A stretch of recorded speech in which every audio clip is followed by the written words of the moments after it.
Okay, well, sorry I haven't done a super at quality hour for a few months. I don't know what I've been doing. My shop's so full, so I'm stuck in this little corner working. And I've been working on this bike. This was the Ironhead that had all the cool, round stock shapes. And I don't know, maybe I can get out of the way here. It's so hard to move in here. Yeah, but all this stuff here. And the only thing that was kind of missing on it was it still had a stock exhaust system on it, and everything on this bike was like experimental stuff, just trying to learn how to do things. And so I wanted to do it was just a guinea pig bike, so I wasn't gonna do a complete build on it. And I never finished projects anyway, so I was just gonna ride it around or whatever. And then it just drives me nuts to not have a cool exhaust system, because exhaust systems is something that I'm fairly proficient at. So I don't have any money, so I couldn't buy a bunch of stainless, but I was digging through my crap and I found some 1 3/4 bends that I bought years ago.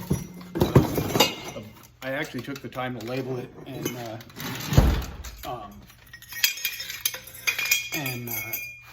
have them in a box. So I figured, why not just take the stock exhaust system. This is 1 3/4 tube, and I had some 1.875 stainless. So what you can do is these exhaust ends had like some baffle things in them, and then there was a little bolt right here that I unbolted, and then I just tapped the baffle things out of them, which I don't know how that's going to affect the performance of the bike, but it'll definitely make it louder, which this bike wasn't loud enough, because when you ride a Harley, the only real redeeming quality of a Harley is they're noisy, and they have a pleasant sound. So I'm basically going to build an exhaust system just using the stock exhaust pipes, adding to them, and just creating a visual effect on the bike. So it's a little more obnoxious. And I think I've said before that this bike is not going to get painted. It's going to be just a rat bike.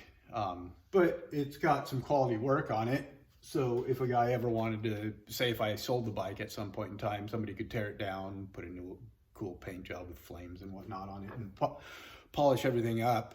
The only other thing is it's got the stock oil bag, which I don't know. I could build an oil tank for it, but I already set up a whole battery. I made a battery box, and it's all combined with the oil bag. So I think the oil bag is going to stay for the life of the bike anyway. And yeah, you can put some stickers on it or whatever. I prefer I don't know, I appreciate show bikes, but to me, a show bike's better if you do all that when you're done riding it and you don't want to ride it anymore, you want to move on to something else.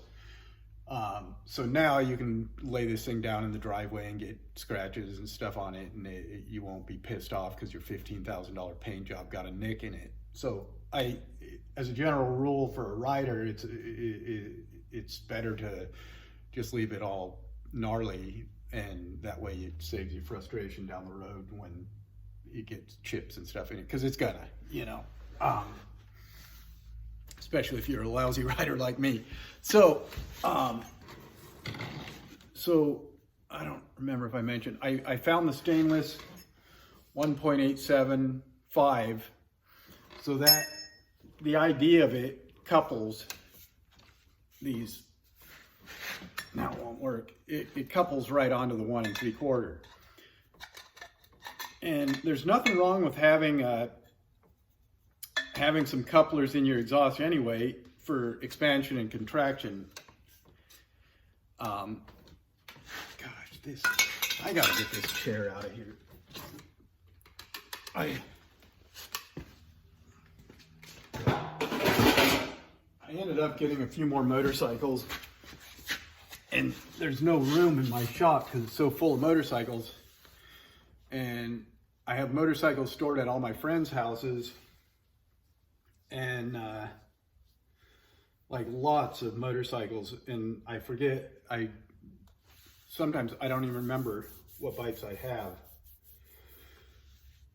And also my friends are to the point where it's like, Carl, no more motorcycles. So, because you know, they have wives and stuff they got to deal with. And I just let them, like if I bring a motorcycle to a guy's house, they're like, yeah, okay, you can bring it over, and I'll bring it over. And then I just say, you can ride it all you want. So that's kind of their reward. And maybe I'll bring them a basket of cookies or something once in a while. Actually, I've never done that, but okay. So anyway, here's the end of this exhaust, the back exhaust. And so what I was thinking was taking these mufflers. So I'll do I'd like to keep, there's this shock in the way. So I'm stuck with about right here. So this exhaust will come like this. And I want it up pretty high because it's nice if this, yeah, like, I might, so I'll put a coupler here where this goes into this one, and then I'll have another coupler here at the muffler, and get this set up. I'll get this where it goes, because this ends up being a control. I call these controls. You get the first one where you want it, and then that controls where you put the second one. Now the stock exhaust goes into the bottom of the frame with nice 3/8, I think those are 3/8, 2 3/8 bolts, and this is solid round stock. So I'll be able to cut this, couple this, and build, because you're going to be all the way down here with the bracket. What was that? You'll be all the way down in here with the bracket. So we'll basically have to build off this and build a trellis that comes up and holds the exhaust up here, because I can't attach to the swing arm because it's moving up and down.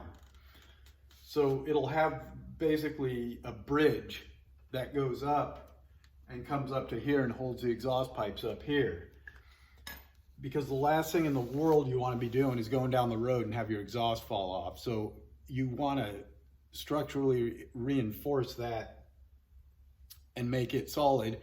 That's another thing, having couplers is kind of good, because if the exhaust is expanding and contracting and you break a weld, the coupler kind of holds it together till you can get pulled off to the side of the road and, you know, baling wire the thing back together. Because if you're riding a Harley, it's going to break, it's going to crack, it's going to do all the above. Especially these old ones, they're not rubber mounted. They're, you know, things shake and fall apart. And that's all part of, you know, the design that, you know, over the years has evolved. They've learned that, because you can make something as solid as you want that you could park a truck on and it won't break. But if it vibrates down the road for 20,000 miles, it will break. So there's some engineering involved that you kind of have to do, you know, fly by the seat of your pants. And so I'll get going on the exhaust, and I'll come back and do another video once I get going farther.